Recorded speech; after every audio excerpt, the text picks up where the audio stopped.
Me pregunto hasta qué punto hemos fallado los periodistas, ¿no? Que yo creo que era también la pregunta a la que apuntabas tú, Enrique, ¿no? Hemos fallado los periodistas en informar en general y los periodistas estadounidenses en particular en este caso, ¿no? Hemos preferido, más que informar, si me permites, Mar, dar espectáculo. Porque se puede decir este tipo es un energúmeno, pero como pasa en los programas de televisión, que dices una barbaridad, yo he dicho pocas, pero alguna he dicho, y bajan entusiasmados los del control. ¡Pico de audiencia! Es verdad que Trump ha reaccionado airadamente contra el papel de los periodistas. Evidentemente, cuando Trump critica el papel de los periodistas y cómo se han referido a él y cómo le han atacado, pues es que algo bueno han hecho, ¿no?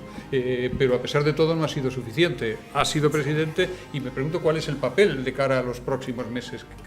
¿Cómo va a reaccionar el periodismo americano? Yo tengo este doble pie, uno en España, que es el país donde vivo, para mí el mejor país del mundo, y el país donde trabajo, que es Estados Unidos, ¿no? Que para mí también es uno de los mejores países del mundo para el que se puede trabajar periodísticamente, ¿no? Creo que el rigor periodístico americano ya lo querríamos tener aquí, ¿no? Entonces, ahora nos reímos mucho de que se han equivocado con las encuestas y que se han equivocado con cosas, pero ponte tú el rigor que te han tenido el New York Times, que ha tenido Washington Post a la hora de tratar un montón de cosas, que aquí no las habíamos tratado así, ¿no?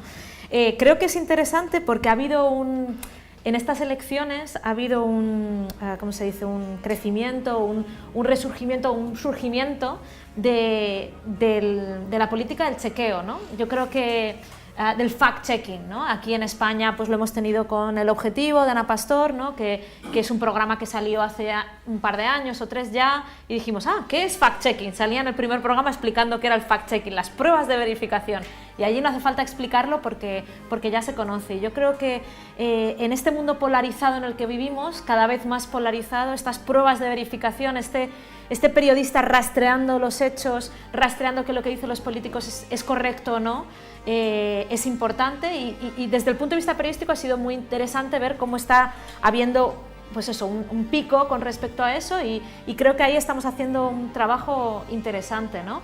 Y en parte ahí a veces pues también tiene mucho que ver el trabajo con datos, ¿no? De verificar si alguien dice ha subido el desempleo, hay un montón de inmigrantes, quiénes son, cuántos hay, es verdad lo que está diciendo el político. Entonces, por ese lado, desde el punto de vista periodístico, a mí me parece fascinante, ¿no? Porque estamos haciendo un trabajo que gracias a la tecnología y gracias a los nuevos medios de difusión de Internet nos permite quizás ser más riguroso y seguirle más la pista, ¿no?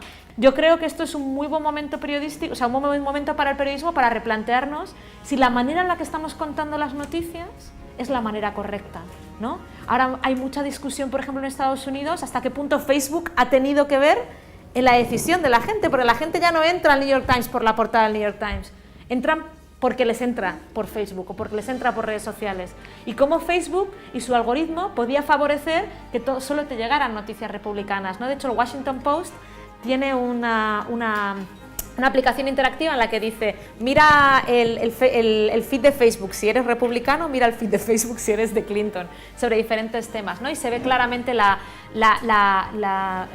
diferencia de historia que se está contando. Entonces, creo que periodísticamente nos tenemos que replantear si estamos distribuyendo las noticias de la manera correcta a la gente. Aquí hay que dar un puñetazo en la mesa, pero nadie lo va a dar. ¿En qué sentido? En el sentido de lo que dijo aquel de la BBC, que dijo, sabemos muy bien lo que quiere el público, por eso no se lo vamos a dar. Sin telescopio no habría para nosotros estrellas binarias. Y sin el microscopio no tendríamos bacterias. O sea, que dependemos de los medios de observación.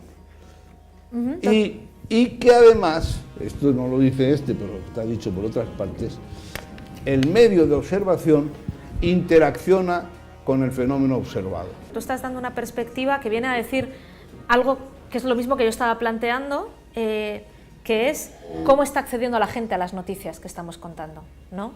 Y por un lado tenemos, yo creo que las elecciones de Estados Unidos nos muestran que están accediendo a través de redes sociales, que ya lo sabíamos, pero es súper obvio, y que esto puede hacer que no veas las bacterias porque no tienes el telescopio adecuado, ¿no?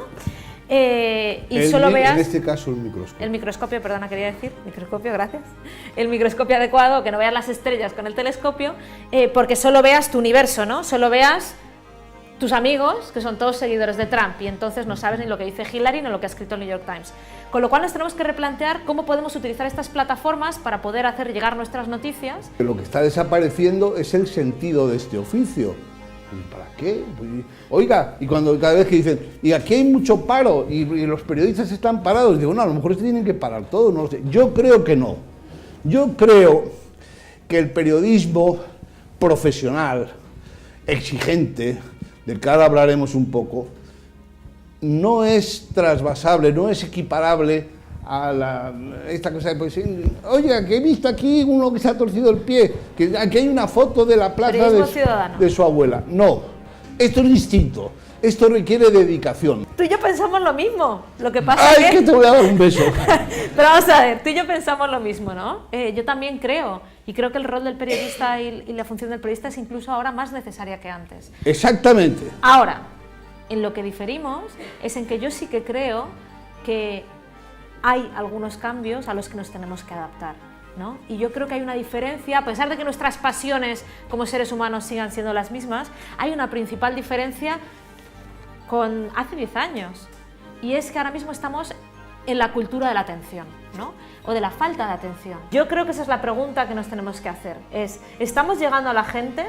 ¿Y cómo podemos llegar mejor a la gente? Y creo que las elecciones de Estados Unidos son un buen ejemplo para plantear cómo podemos llegar a la gente, ¿no? Y si realmente hasta qué punto se nos está leyendo o no, y estamos haciendo los suficientes esfuerzos, ¿no? A mí me parece tremendo que en España no tengamos Google News, porque hubo un grupo de editores españoles que decidieron que Google News era negativo. Bueno, pues es que es como negar la evidencia, ¿no? Hay alguien que me decía, no, es que yo no creo en Twitter. Y dices, pues yo creo que no es una cosa que creas o no creas, crees en la luna, está ahí, ¿no? Pues ese es el debate que tenemos que tener, hasta qué punto estamos negando una evidencia por creer que los contenidos lo son todo. Y yo creo que los contenidos son importantes, pero la distribución es cada vez más importante.